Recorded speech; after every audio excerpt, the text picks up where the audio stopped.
If your child is struggling in school, then IXL is right for your family. IXL is an online learning program for kids that covers math, language arts, science, and social studies. Backed by research, kids using IXL are scoring higher on tests. It's no wonder it's used in 95% of the top 100 school districts in the U.S. Plus, a month of IXL costs less than an hour of tutoring. Get an exclusive 20% off IXL membership when you sign up today at IXL.com/20. Visit IXL.com/20 to get the most effective learning program out there at the best price. Want to connect with a family member who doesn't speak your language? Then check out the language learning program Rosetta Stone on desktop or as an app. Rosetta Stone is designed to immerse you in the language you're learning through an intuitive process. Plus, the True Accent feature even gives you feedback on your pronunciation. And with a lifetime membership, you have access to all 25 offered languages. Get started today. Visit rosettastone.com/pod50 to get 50% off your lifetime membership now. That's rosettastone.com/pod50 for 50% off. You can support this podcast at patreon.com/partnersincrimemedia. This week's Law & Order Marathon winner is Rob Bending from East Dundee, Illinois. Rob will get a marathon decal showing he watched 26.2 hours of his favorite crime show. To be next week's winner, sign up at lawandorderpodcast.com. I'm Kevin Flynn with Rebecca Lavoie and Chris Greene, and these are their stories. You think you know who did it, but you don't know who did it. Law and order, law and order, law and order. It's no ordinary police procedural, baby. It's the FNOG of police procedures, baby. Law and order, law and order, law and order, law and order. These are their stories, these are their stories. Welcome to These Are Their Stories, the podcast about network TV's most enduring crime franchise and the real-life cases that inspired their shows. I'm Kevin Flynn. Each podcast will break down an episode from either Criminal Intent, SVU, or Original Recipe. And today we're looking at The Mothership, Season 14, Episode 20, Everybody Loves Raimondos.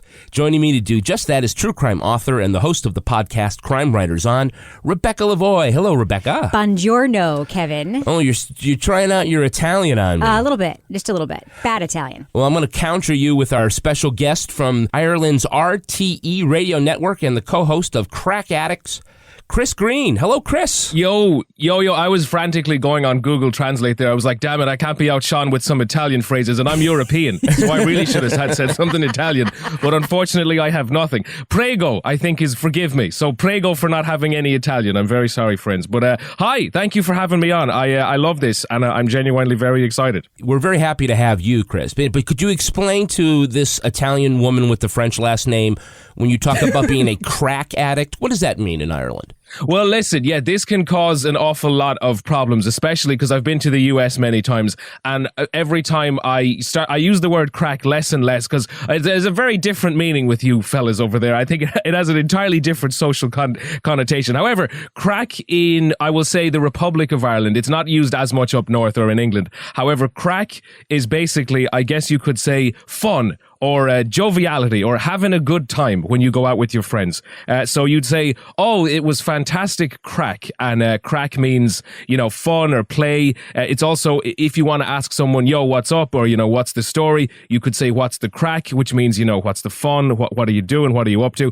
And crack addicts is, of course, the reason I think you might be asking about why crack is used the way we use it is because we did a little mini-series for Channel 4, which is a TV station in the UK, and we called it Crack Addicts because they love Ireland over there. They love paddy whackery. They love when we amp it up a bit and be ridiculous Irish people. So we were like, well, why not? Where do you want us to do it? You just show us the camera. So that's crack. In case either Kevin, were you familiar with crack, or did you have any experiences with our usage of it? If you ask me if I know anything about crack, I know the NSA is monitoring this communication.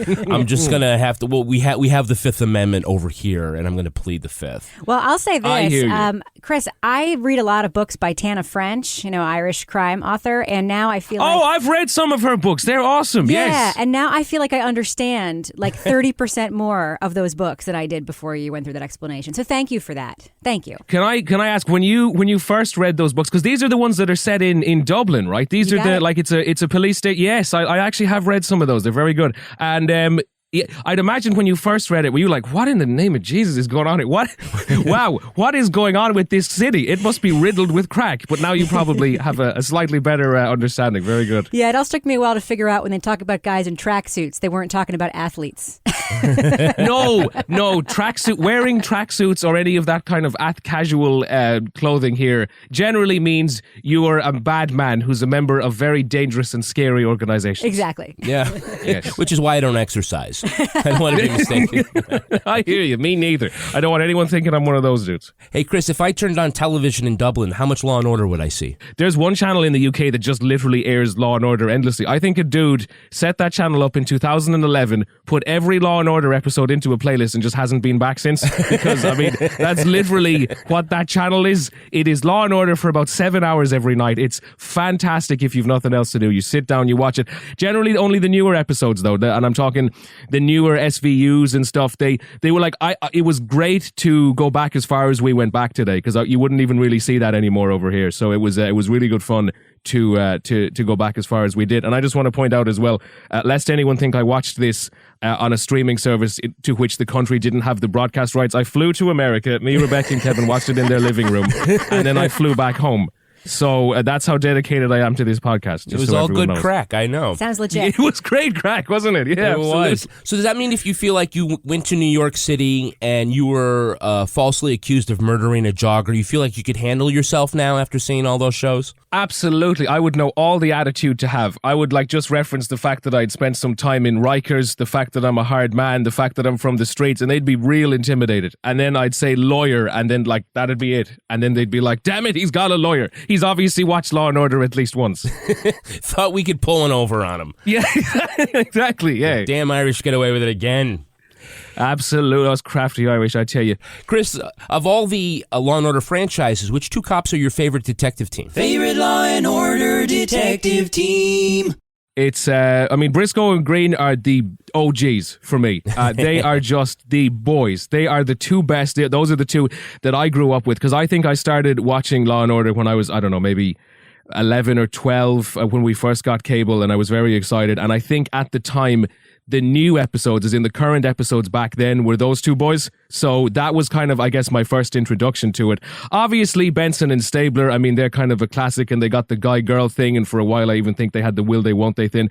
But for me, it's definitely Briscoe and Green. And then, do you remember, now this is me showing my ignorance here, after Briscoe and Green, remember there was the dude and the black dude that he was paired with. Lupo and Bernard, right. Yes, I loved those dudes. I love them go ahead. too. No, that's not an unpopular opinion. You're not the first person to point to Lupo and Bernard. Our old friend Brady Carlson, who's a Law and Order genius, says that they are his second favorite detective team as well. I think they're mine too. Now, do you have a favorite prosecutorial team? Favorite Law and Order District Attorney prosecutorial team. For me, now listen, I'm no expert. I'm no Jerry Bruckheimer here, so take what I say with a pinch of salt. But for me, the only hit and miss part of the show is the casting of the prosecutorial team. Sometimes I think they're unfortunately unbelievable, if you get me. And I look at this and I think this, for some reason, this doesn't do it for me. And I don't know why. It would be McCoy. And now listen, you might need to help me out here on this guy as well. You know, the southern dude, really big guy, very kind of Arthur built, Branch. Broad. Yes, I love him. He is the best. Yeah. I like Barba, and I think Barba from SVU is a nice touch, because I think he's one of the most authentic represent. Now listen, I could be totally wrong here. For example, as in he speaks Spanish occasionally. He speaks Spanish when he gets rattled. He speaks Spanish sometimes if he's particularly disgusted by a suspect who's also able to speak Spanish. So I like him. I think he has a bit of an edge to him, and I think he hauls ass occasionally and kind of tells people how it is. So Barba definitely from the more recent ones. He certainly seems like the most put upon. Yeah, he does. It's always like, what, someone else got raped again? I know. Like he can't believe it. How many damn rapes are there in this city? Yeah, exactly.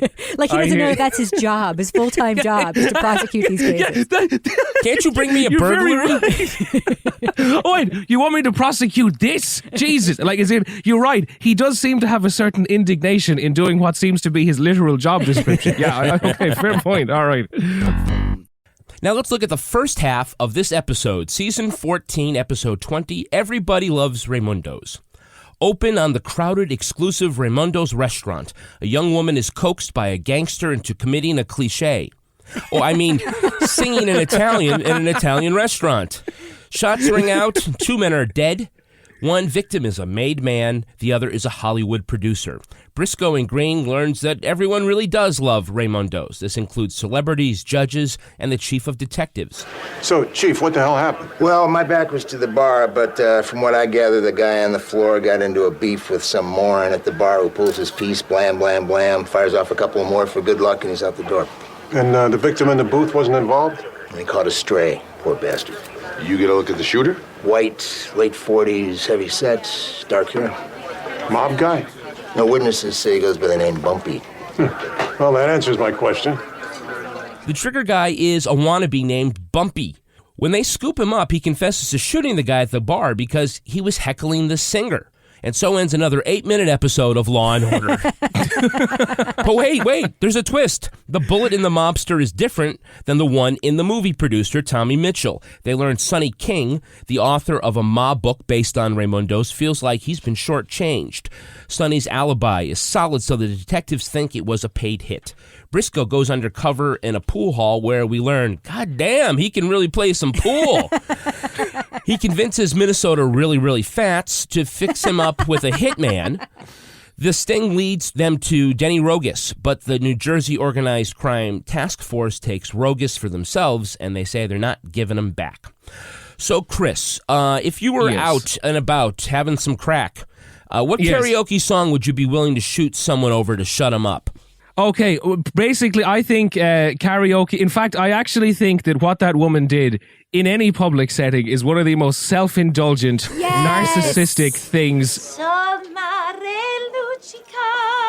I'm glad... Let me say something. Let me spill some tea here, gents. I'm glad she got shot after that type of display. I'm at a restaurant. I'm probably paying a lot of money, especially with how exclusive that Raimondo's place is. I'm not really interested in listening to her unsolicited and unrequested singing. So listen, that was a nice bit of drama to get the episode going, but a tiny part of me was also like, good, fine. I mean, I kind of want to do that. If someone the big thing in Ireland is whipping out an acoustic guitar. I'll tell you, once an asshole does that at a public event, I am finished. I am leaving. If I haven't even started my meal, I'm like, all right, you know what? Get me the bill. Thanks a lot for your time. So, yeah, listen, very annoying, very irritating, but hey, what can you do? I 100% agree with you. I even get annoyed when you're at a restaurant and someone like makes a toast at another table that's like a birthday toast to like someone. I'm like, you know what? This is a public place. God damn it. Also, I would also have been annoyed, by the way, by the professional opera singer working at that restaurant, because there's nothing worse than when your, linguine arrives and then you just have to sit there and not do anything because you have to listen to some unsolicited opera performance. Yeah. And some of those Italian places, I've noticed they like go around the tables while they're singing. So as in everybody gets exposed to them for a few seconds. And like you do kind of have to stop. You know what I mean? And you can't be eating as they're sitting there beside you. So yeah, it's awful. I agree, Rebecca. And you have to passively aggressively like put the fork down. Yeah. Like, okay, go ahead. But mobsters eat there, so the Italian food must be good. Yeah. It must be it must be like Mama used to make, am I right? Yeah.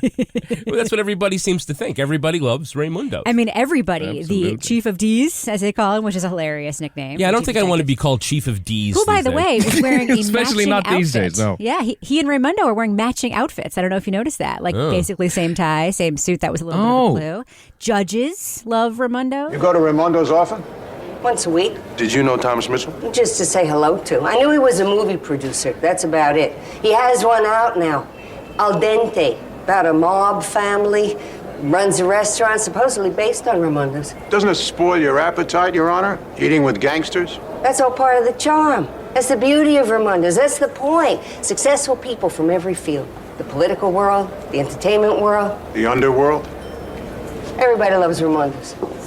It's a high society place, Rebecca. You know what I mean? All the who's who is going there. If only us normal peasants could get to go there, right? Classy. We get it. Yeah, exactly. I hear you.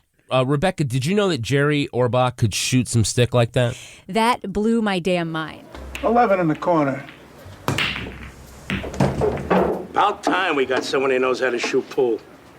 15, 3 times across. Nice.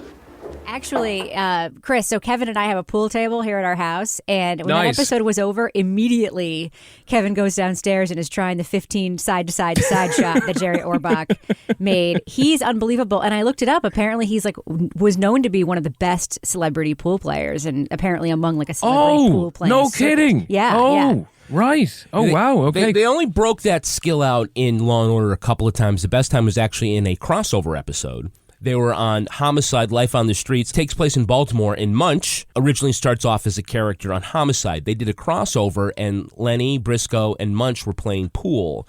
And Briscoe is literally behind the 8-ball. There's no way you're gonna make that 8-ball, man. Is there an ATM machine around here? Yeah, why? Because you owe me another $100. $100. Yes. I would way like rather it. watch Jerry Orbach play pool than listen to Jesse L. Martin sing songs from Rent. Let me put it that way. On an acoustic guitar. Yeah, exactly. At a house party. Absolutely. No, but I could not. What I like about it as well with the whole, when you get to see them in plain clothes and all that, Law and Order, the original Law and Order, or I should say the older Law and Orders don't do it as much. SVU, that's a trope or like a device that they really use now. Like, Olivia will go undercover as, we'll say, a sex worker or in a prison. Usually they put Ice-T as a drug dealer and he's doing, yo, I'm a drug dealer kind of things. But it is still nice to see them in a context other than their usual character. I find it refreshing. Maybe that's a very minor detail of it. But one of my favorite things is if in an episode I know one of the characters that I'm so used to seeing in one particular way is going to be undercover. It's nice to see another side of them. Now we have a whole bunch of Hey, It's That guys. Hey, it's that guy. Actually, it's a whole bunch of Hey, It's That mobster. Exactly. Because it's like every guy who ever played a mobster on television got a part in this. Because I literally think they went down to the Sopranos set and rounded up a bunch of guys and said, "Are you off next Thursday? Can you come up to New York?" Look, just to go through the cast real quick, from The Sopranos, we have Lenny Veneto, Hey, it's that. Steven Randozzo, Hey, it's Ray Abruzio, it's George Loros, Vinny Vella, Gene Ruffini, Jim Braciccia, and Bumpy was played by Bo Datelli from Goodfellas. that guy. It sounds like the entrees in an Italian restaurant. It does, doesn't it? A list of names. It really does. I'm Italian, so I'm allowed to make jokes like that, right? Yeah, that's fine. Exactly. Exactly. But we do get to see one actress before she was famous. Before they were famous. Can you? Oh yes, you won the black-haired girl. Yes, indeed. Tracy, the or she's the secretary. assistant at the. Yeah. Chris, do you know her name? No, God damn it! Was that not enough of a description? I know her name. What's her name? Her name's Kristen Ritter. Sonny passed himself off as a gangster, but really he's just some guy who hung around and listened to the wise guys tell lies. And then he put them all in a book.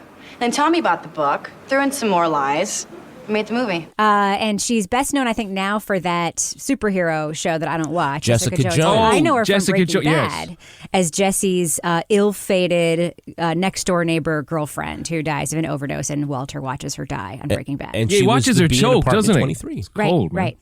I want to point out a couple of the great investigative moments in the first half of this episode that I just loved.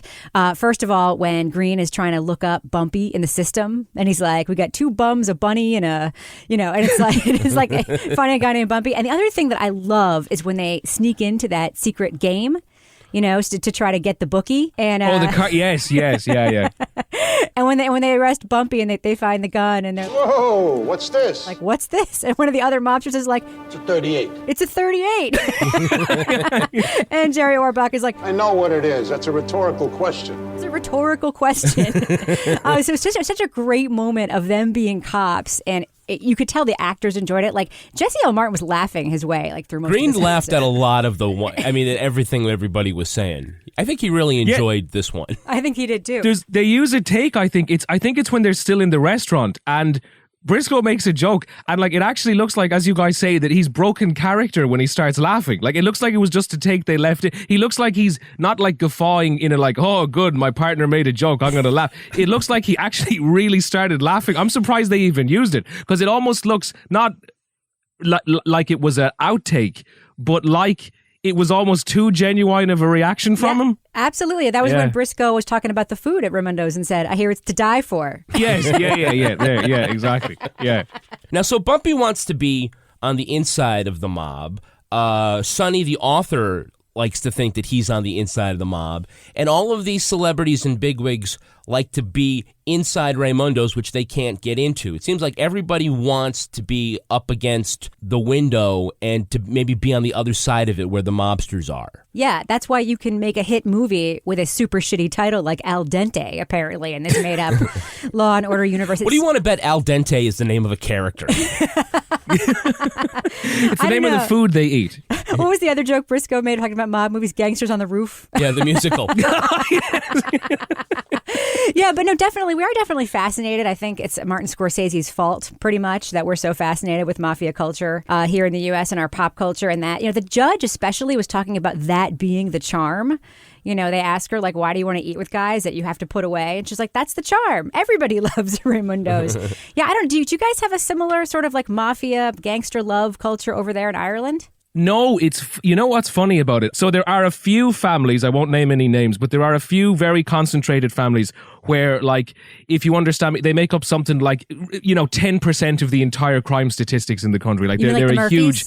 No, don't say. Listen, people like that. I'd like to keep my legs, so I'm not saying anything regarding their names. But you just pulled a goddamn name out of a hat and threw it out there. I did. I was right, wasn't I? It's totally Murphy. The O'Shaughnesses, the McGinnises. No, but they are not nearly as romanticized here as they are, I think, in the US, particularly when it comes to organized crime and when it comes to drug dealing, because there's a few tabloids in Ireland that really pound and go very hard against these crime families and against these drug families, and they whip up quite a bit of disquiet about them, which, listen, I'm not complaining about. Obviously, I don't think we should be romanticizing them. So, no, in Ireland, there is like elements of organized crime, but it's not nearly as glamorized. It's not nearly as stylistic as it is in the US. It's not really the same. There's a certain allure and there's a certain je ne sais quoi if you're a member of the mob or if you're involved in any of this stuff. Here, the French mob, apparently.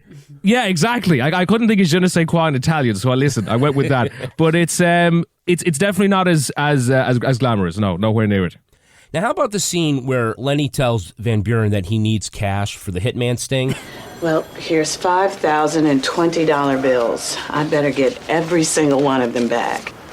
And she just opens your drawer and pulls out $5,000. That's all of this cash. Yeah, absolutely. I have this on hand. Yeah, I just have it here in this unlocked drawer. It's like, why have they been like, how come she hasn't been picking up the bill for lunch all these years when the delivery guy comes in? Also, isn't that usually like very tightly itemized and like in a proper evidence room or in a room that's used for things like stings? I don't know if it's in her unlocked drawer, which from what I can see, it wasn't even in an envelope. It was literally just, bills were just all over the place in her drawer. If she needs a stapler, she's like, oh, these fucking €50 I mean, it seems very disorganized, if I'm honest. I think she was pulling out of her handbag. Some were all crumpled up, like she'd using them as a Kleenex or... Well, remember she had that one really bad experience at the ATM, another episode. All those years ago. She just carries all her cash with her. Guys, what do you think of her as an actress? Oh, Esapatha Murkison, I love her. To me, she's like the warmth in the sauce of the entire, original recipe Law and Order thing. I love the way she deals with the cops. I love her relationship with Briscoe. I adore Esapatha Murkison, and I love her as a character. I think that she's kind of at a disadvantage because her character plays this role where she's just supposed to be the receiver of the exposition dump and let all the action happen with the two main detectives. And I don't think she's really used to her full strengths until near the end of the series, where she has the storyline where she has cancer. She's like the den mother of the squadron. Yeah, but every season she get at least one episode where the character gets to step up, and she always shines. And so that's fair. I think she was the longest running character or actor on that show. Wait, is Chris Greene a Van Buren hater? I want to hear all about it if so. Okay, I asked a loaded question. I asked a question that obviously gives away my opinion there, didn't I? What do you think of her as an actress? She's awful, isn't she? No, I don't think she's awful. But I think you guys give a good context for it. I know that because of her role, not as an actress, but what she would be within that organization, I understand she has to be very clipped and very stilted and very cold sometimes. But then I can't tell if it's because as an actress, she's phoning it in, or because that's who she is, if you get what I'm saying. Oh, I'm sure she was phoning it in a lot of the time on these shows. I'm sure she was. I mean, It seems like she is sometimes. Yeah, I mean, it's like you have a whole day of shooting and you get to say one thing. I mean, I'd phone it in too. And as Kevin says, you get to have like a guy come in and go, now she was shot with a hollow point, which as you know means the bullet will explode on impact. And you're like, if she's in that job, surely she would have heard that. Surely she'd know what a hollow point is. You know what I mean? Surely we wouldn't have a detective telling her. I hear you. Fair enough. This is my impression of Van Buren in 98% of her scenes. Go talk to the father. That's it. See what he knows. Yeah. As if they hadn't already thought to do that. Well, somebody's been changing the oil in their car. Go find out who it is. You know? If your child is struggling in school, then IXL is right for your family. IXL is an online learning program for kids that covers math, language arts, science, and social studies. Backed by research, kids using IXL are scoring higher on tests. It's no wonder it's used in 95% of the top 100 school districts in the U.S. Plus, a month of IXL costs less than an hour of tutoring. Get an exclusive 20% off IXL membership when you sign up today at IXL.com/20. Visit IXL.com/20 to get the most effective learning program out there at the best price. Want to connect with a family member who doesn't speak your language? Then check out the language learning program Rosetta Stone on desktop or as an app. Rosetta Stone is designed to immerse you in the language you're learning through an intuitive process. Plus, the True Accent feature even gives you feedback on your pronunciation. And with a lifetime membership, you have access to all 25 offered languages. Get started today. Visit rosettastone.com/pod50 to get 50% off your lifetime membership now. That's rosettastone.com/pod50 for 50% off. Now let's look at the second half of this episode. A New Jersey judge first refuses to extradite Denny Rogus for the shooting in Raimondo's, but then grants the warrant on the charge that he didn't pay his bar bill. Because you can kill somebody in a 5-star restaurant, but you had better not skip out on the bill. Heck no. Rogus agrees to testify against Sonny. He says he got $10,000 from the author to kill the movie producer. You admit you murdered Thomas Mitchell? Sonny King paid me to. I didn't plan on doing it in Raimondo's, you understand. And if I dishonored Raimondo's in any way, I'm sorry and I apologize. I just had the perfect opportunity. I mean, how often does that happen? Rogus apologizes for dishonoring Raimondo's because they hadn't invented Yelp yet. McCoy suspects there's more in the marinara than meets the eye. They see Artie called Raimondo's ahead of time. Sonny's plan was for the hitman just to scare Mitchell. When Paul Raimondo found out this shakedown was all planned to happen in his restaurant, he paid Rogus to really shoot Mitchell and set Sonny up for the crime. He had been disrespected by them 3 times, once for the book, once for the movie, and now for planning the shooting in the restaurant that bears his name. So what the hell is in the pasta that the people keep kissing this restaurant's ass even when they're going to jail? It's really I something. know, right? Yeah. What is it, Chris? They got like the blood of Christ in the ragu or something? Yeah, I do. I think they used some of the wine that Jesus turned from water, like one of the original barrels from way back at that wedding. And I think they managed to get a barrel of it and they've just been using it. I think it's sugar. I think that's all they're putting in the sauce. And then I think people just think it's really exotic. I think it's as simple as that. But, you know, before we go on, I know it was a very minor thing. It's not hugely crucial to the episode. But I love when McCoy, and I know this is a thing that is done in normal prosecutions as well all the time. I love when McCoy, the mischievous little imp he is, trumps up all these other nonsense charges to get someone that he's looking for. That's and right. he gets such a glee out of it. You know what I mean? You can see he's really enjoying being an ass when he does this. Yes. Let's hit Rogus with a charge we know we can make. Extradite him for that. Such as? I'm guessing he ran out of Raimondo's after the shootings, Along with everybody else. which might mean he left without paying his tab. It's like having fun bending the rules. He's like, Yeah, you know, exactly. I Yeah. can't wait for the other Operating lawyer inside to them. read this. Now I have to tell you, Kevin. So we've been doing the show for a few months, right? Yeah. I cannot believe you have not yet developed a sound effect for the unbelievable sense of dread we feel every time we realize it's an episode with Serena Southerlyn in it and she enters the picture. It's like, oh. But I will say, She did have an outstanding hair day in this episode. This may not be a detail that you guys recognize. Oh, no, we were just emailing about her hair, actually. Yeah, that was what we were going to bring up for the last part of it. Yeah, but absolutely. Despite my overall reticence about Serena Southerlyn as a character and as a partner to Jack McCoy, her hair was on fleek in this episode. It really was. So shout out to you, hairdressers of Law and Order. Hey, that's great. So are we going to talk about the amazing Hey, It's That Guy in the second half of this episode? Yes, who's the Hey, It's That Guy? Bill Camp playing Danny Rogus, the hitman. He is best known as the cop, Detective Box, from The Night Of. So I figured this is perfect. I pull my piece, put one in Mitchell, drop it on the floor, and disappear out the door. And I found that that was one of those ones where I saw him and I was like, I know that guy. And like the fifth time I saw him, I figured it out. And, an interesting fact is that he's married to Elizabeth Marvel, yes, who has a recurring role in the SVU universe as defense attorney Calhoun. And right now she's on Homeland, and she was also on House of Cards. Yes, she's been in a lot of Denmark. stuff. So there's a power couple right there. An up-and-coming power couple, yes. But he was so good as the hitman. Is it Danny or Denny Rogus? Denny. In this episode. I thought he was just so creepy and good, so super psychopath. Didn't seem to mind detailing all of the other horrible crimes he'd committed without remorse. I just thought he was great, a great criminal. He'd made a really homely shipping container as well. Like, that place was a home. You know what I mean? That wasn't just a temporary residence. He had really turned that into somewhere to live. You know what I mean? He loved it. Yeah. There is this really great scene where they're explaining the case to Branch, and he's talking. They're all sort of bemoaning the way that we glamorize and romanticize American gangsters. So you believe there's a possibility of an acquittal? You all seen The Godfather recently? Public romanticizes the mafia. We do too. We even use their colorful nicknames when we indict them. So maybe the jury's fascinated. Aren't they also afraid? Get close to the flame, but not too close. That's the big attraction at Raimondo's. This whole case is polluted with this American mobster mythology. We just have to convince the jury that they're not watching a movie.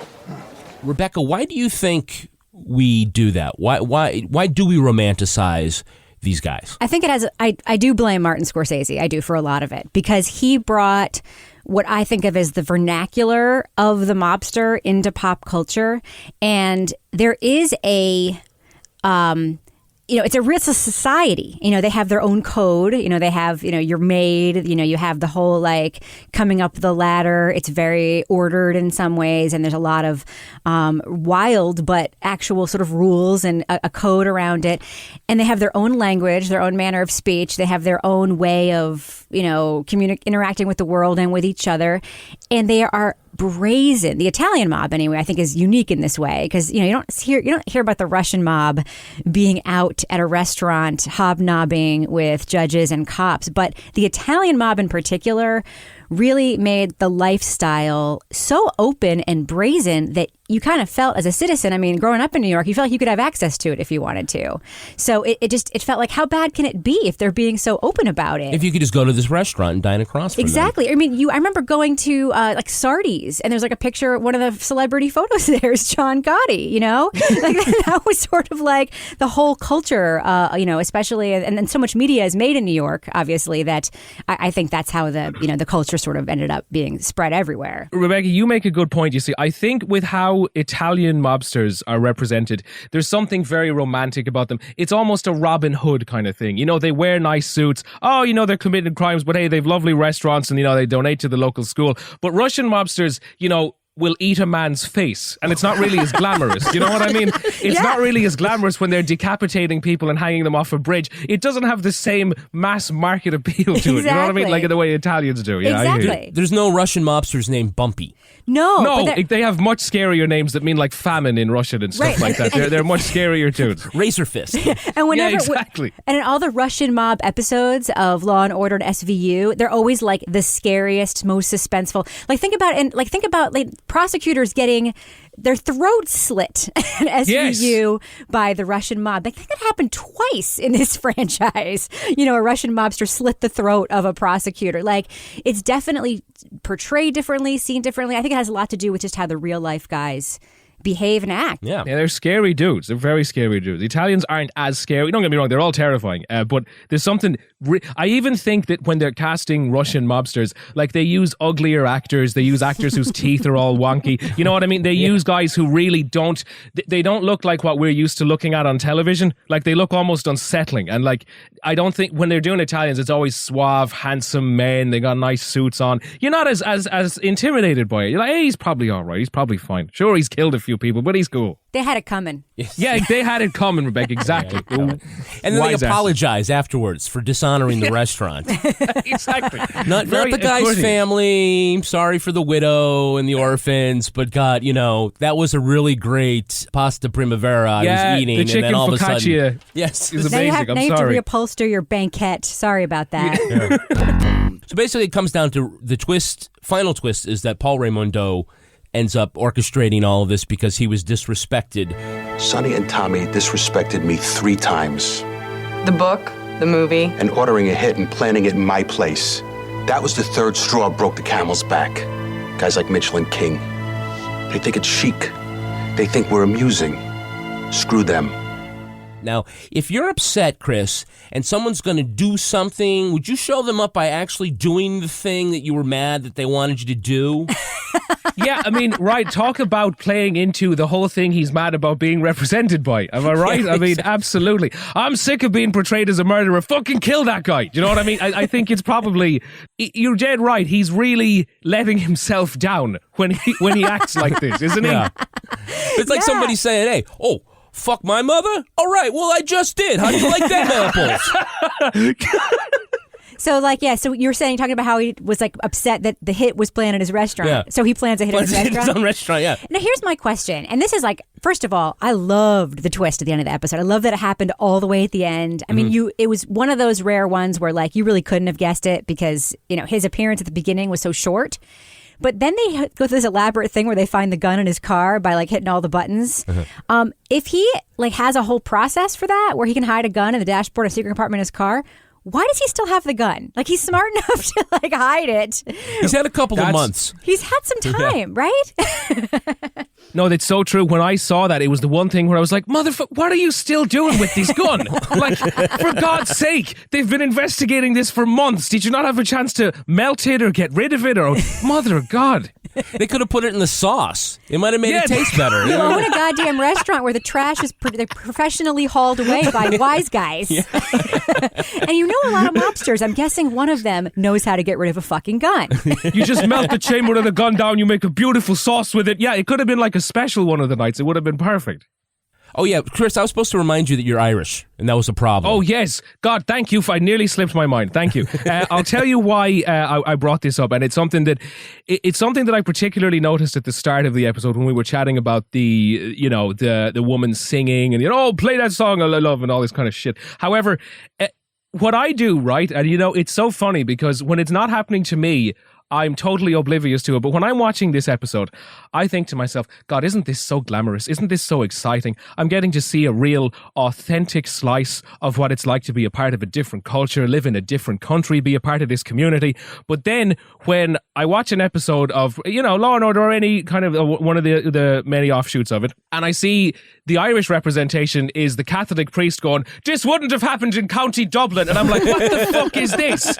And I get really annoyed by it. And I'm like, this isn't us at all. And then I wonder, is every other representation as one-dimensional and as irritating to the party that it's representing as, for example, the Irish people going, well, I'm a 9th-generation Irishman. My mother was Mary O'Guinness from, County Limerick.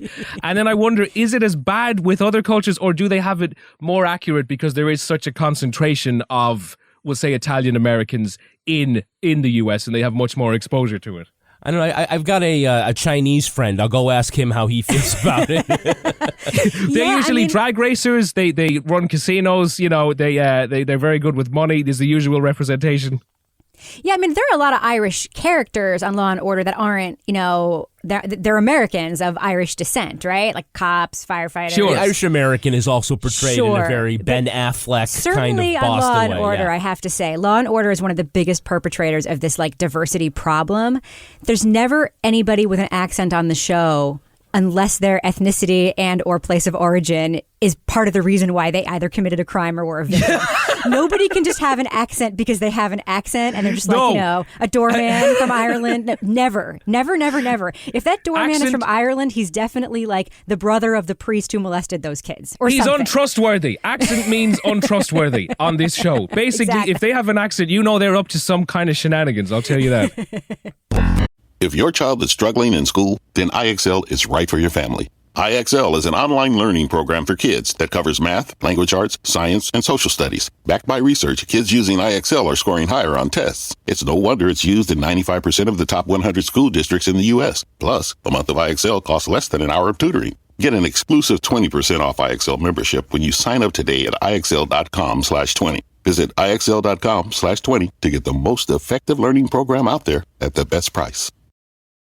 Want to connect with a family member who doesn't speak your language? Then check out the language learning program Rosetta Stone on desktop or as an app. Rosetta Stone is designed to immerse you in the language you're learning through an intuitive process. Plus, the True Accent feature even gives you feedback on your pronunciation. And with a lifetime membership, you have access to all 25 offered languages. Get started today. Visit rosettastone.com/pod50 to get 50% off your lifetime membership now. That's rosettastone.com/pod50 for 50% off.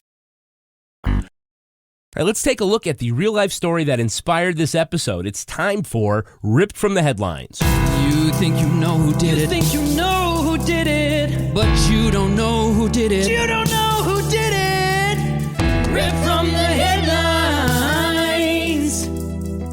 This episode is inspired by the shooting at New York's famous Rouse restaurant. The exclusive East Harlem eatery turned away celebrities like Madonna, but welcomed mobsters and made men. Regular diners also included a police commissioner and Detective Sonny Grosso, who inspired the movie The French Connection. Before Christmas 2003, owner Frank Pellegrino asked Grosso's guest, Broadway actress Renee Stober, to sing Don't Rain on My Parade for the diners. When she finished, gunshots rang out and customers hid under the tables. At the bar had been 67-year-old racketeer Louis Barone, who went by the nickname Louie Lump Lump. While Stober sang, wise guy Albert Ciccelli began to heckle her. Lump Lump told him to shut up, and then the two quarrelled. As the 37-year-old walked out of the restaurant, Lump Lump shot him in the back of the head. A second shot missed, but went into the foot of a judge eating at a nearby table. Patrolman grabbed Lump Lump as he left the restaurant. He was sentenced to 15 years and died in prison. The papers ate up the tale of the mob shooting at the famous restaurant. As for Stober, she wrote a one-woman play about her experience called Spaghetti and Matzo Balls. Oh my God. First of all, Gangsters on the Roof. Gangsters on the Roof, it should have been. First of all, I actually love that this really happened in real life. It's probably my favorite Rip from the Headline story. It's also my favorite name of an episode. Everybody Loves Raimondo's, because of the Everybody Loves Raymond's show. On a different network, by the way, which makes it extra fun. Yeah, I mean, I just love believing that there's a place where cops and judges and mobsters all break bread together. Well, here's what I want to know, though, because one of the things that stuck out from the episode was that Raimondo makes it clear that cops and judges eat for free, right? Right. That's illegal, right? No, he means he doesn't charge them for the tables. Everybody else, oh, they you pay have like a to club buy fee. it. Yes, exactly. Yes, right. Okay. Which is why you can never get in. I thought he meant that he let them eat for free, and I'm like, I don't think that's cool. But I wonder, like, yeah, you wouldn't want a mobster like bending the rules for a cop or something like that. Whatever happened to that judge? Is he still a judge? Does he walk around on crutches? He's got a limp, but he's got a good he story. has a cool cane. he gets a parking space closer to the door now because he's got that on his foot. Chris, do you think it's the fact that you can't get into a restaurant like that makes it more desirable? No, when I go, because as you guys were mentioning regarding paying for the tables, I think I could be wrong. There's a reference to something like $50,000 a year for a table or some outrageous number like that. I could be wrong, and I'm nearly positive though that they mention a high, tens of thousands. Yeah. Yeah, it was. Yeah, sorry.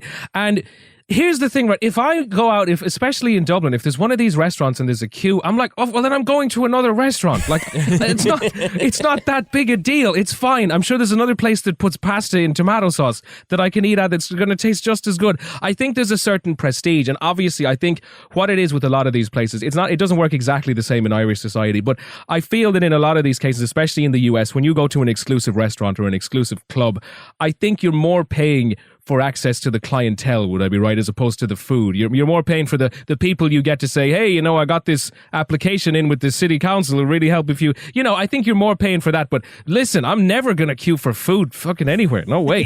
Wait, how old are you, Chris? I'm curious, because I feel like I would have done it like 15 years ago. But now I'm like, no. Okay, well, I'm 29. Oh, really? Yeah. Well, good for you. You've learned early. Yeah, I definitely feel like it used to feel, it's like the cronut effect, right? Remember when that place came out with those cronuts and we saw those ridiculous New York Times stories about people like lining up around the block to get a stupid like pastry? Croissant donut. Yeah. Yeah, we had that bullshit here as well. Absolutely. Yeah. That's awful. There's a whole thing about you hear it's good and you got to try it, you got to have it, you got to do it. But it really is. I mean, in 6 months, it'll be widely available at a Dunkin' Donuts near you. So, exactly. Yeah. Have some damn patience, people. Yeah, and you can get Rao's spaghetti sauce at the supermarket. Oh, you can? Yeah, they bottle it and they sell it. Wow. Is it full of the blood of Christ? I think so. That's why it's so good. I think that's why it's so delicious. Are we really like having blood of Christ jokes with our Irish, probably Catholic guest and you, Irish, probably Catholic host here? Rebecca, I'm going to have to go to confession after this with all of this bullshit you guys are doing, for God's sake. Hey, Chris, if I told you that Spaghetti and Matzo Balls was playing at the Abbey, would you go see it? Yes. Absolutely. No, and listen, actually, on a serious note, not if there was a line, apparently, though. I probably not if there's any queuing whatsoever. I'm out of this. All right, if you can somehow implant me in there. No, I'll tell you what it is. And guys, I know this is somewhat of an offshoot, but it's something that you mentioned regarding the whole if Spaghetti and Matzo Balls was playing. What do you guys feel of when these people who might have notoriety for the example I'll use is Jordan Belfort is the dude that Wolf of Wall Street is based on, and he did a tour recently where he went all across the world. He had a few dates in Ireland, and everybody, of course, because he'd been in or was the man that Wolf of Wall Street is based on, everybody's like, oh my God, I mean, we gotta go see that. The asshole ruined our economy. What are you going to see him for? Like, I don't get when people romanticize, especially some like the dudes that were in Narcos, the two detectives, they're doing a tour at the moment, and that's interesting because they were the detectives. They were trying to do the right thing. They were down there fighting against him. But when like Jordan Belfort does it, or a guy who's like literally a convicted criminal who did something really damaging to millions of people, I don't understand the attraction of paying €80 to see him talk on a stage for an hour. Because he's already good at stealing your money. Yes, exactly. He's done it once. Figure out any way to do it. It reminds me of, famous mobster turncoat Henry Hill. From Goodfellas? Goodfellas is based on Henry Hill, who then, he's dead now, so we can say anything we want about him. He definitely, even after going into witness protection program, continued to use his story as a way to generate interest and have an income. And he killed like a lot of people. Yeah, exactly. Yeah, there is a real rub there. And that, to me, I think the Jordan Belfort example is a good example of someone, who doesn't even have the charm of, a lot of these mobsters. Him. He's got nothing going for him. Well, that's going to do it for us. I want to thank our guest, Chris Greene. Chris, how can our listeners follow you online? Oh, at Hate Chris Greene is the Twitter, at Hate Chris Greene. Greene has an E at the end of it. I'm on Facebook. It's Chris Greene. It's the verified one. I got a wanky press shot of me in black and white. You'll find it. If you want to go online, those would be the places to get me. At Hate Chris Greene. I wish there was an at Love Chris Greene because I kind of love Chris Greene. Yeah, I know. Rebecca, how can our listeners follow you? They can find me on Twitter and Instagram at Reb Lavoie. No fancy headshots, sorry, but I am very accessible at those places. And you can track me on Twitter at Kevin P. Flynn. You can also tweet to us at Law & Order Pod or follow us on Instagram at These RTR Stories. Our newsreader was Cy Frater. Our theme music was composed and performed by Uncanny Valleys. Line editing by Henry Lavoie. Content assistance from Travis Roy. Lily Flynn handles promotions. If you enjoyed this podcast, leave a review on iTunes. It helps others discover this program just like you did. All clips in this podcast were used in compliance with U.S. Copyrights Act fair use exemption for criticism and commentary. Special thanks to the elite squad of the Law & Order wiki community for preserving the evidence. If you want to know what episodes we're talking about in our upcoming shows, go to lawandorderpodcast.com. Sign up for our newsletter for a chance to be our next Law & Order Marathon winner. These Are Their Stories was recorded in Square Egg Studio and is a production of Partners in Crime Media. Partners in Crime Media. The Angie's List you know and trust is now Angie, and we're so much more than just a list. We still connect you with top local pros and show you ratings and reviews, but now we also let you compare upfront prices on hundreds of projects and book a service instantly. We can even handle the rest of your project from start to finish. So remember, Angie's List is now Angie, and we're here to get your job done right. Get started at Angie.com. That's ANGI, or download the app today. Shopify is the global commerce platform that helps you sell at every stage of your business. With the internet's best converting checkout, 36% better on average compared to other leading commerce platforms, Shopify helps you turn browsers into buyers. In fact, Shopify powers 10% of all e-commerce in the U.S. Sign up for a $1 per month trial period at shopify.com/podcast free. All lowercase, shopify.com/podcast free, shopify.com/podcast free.